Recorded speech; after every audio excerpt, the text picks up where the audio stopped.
Thanks so much for tuning in to Meeke. Today, we have got an informative show planned for you. If you think the talk of money and investments is something reserved only for the wealthiest among us or those who maybe don't love the Lord, think again. Financial expert Dan Celia is in studio, and we're talking all things money. Meeke starts right now. He has everything that you need to get you where you're trying to go. All you gotta do is let him. No one can love you better, no, than the one who made you.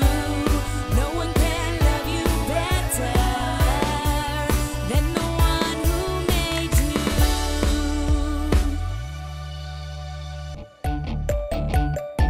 you. You remember those conversations you have with your friends, or maybe even those fantasies that you had as a young adult? I don't know. Maybe you have those fantasies even right now. If I had all the money in the world, here is how my life would be different. If I had all the money in the world, here is what I'd do first. You know, the sad truth is that for many of us, if we had all the money in the world, our mindset and our attitude towards money might still be the same. In fact, there's so many pervasive thoughts out there about money and how the Christian is supposed to have money as an indication of their relationship with God. Or maybe there's a thought out there that to be poor is to be close to God. The truth is, the Bible has a lot to say about money. One of the chief things that the Bible says about money is understanding that it is God's. It is God who gives us the ability to get wealth. It's the Lord who multiplies us. All the resources that we have are His, basically on loan to us.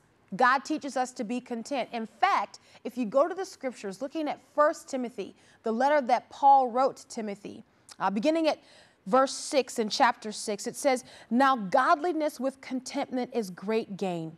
For we brought nothing into this world, and it is certain we can carry nothing out. And having food and clothing with these, we shall be content." But listen to this.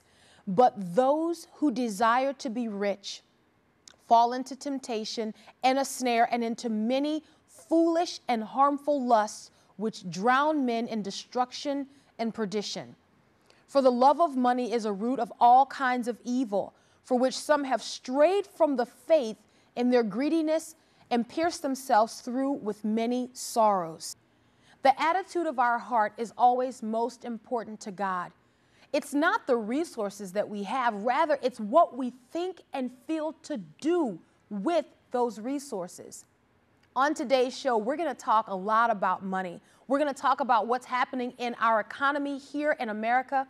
We're going to talk about what you as the believer should do to prepare for maybe a disaster in this country. But most importantly, we're going to talk about what you can do to be a better steward of the resources God has given you. At the end of the day, the only person held accountable for the resources they have is you. And what you do with that money matters a whole lot to God. Don't miss Meeke. We've got a great show straight ahead.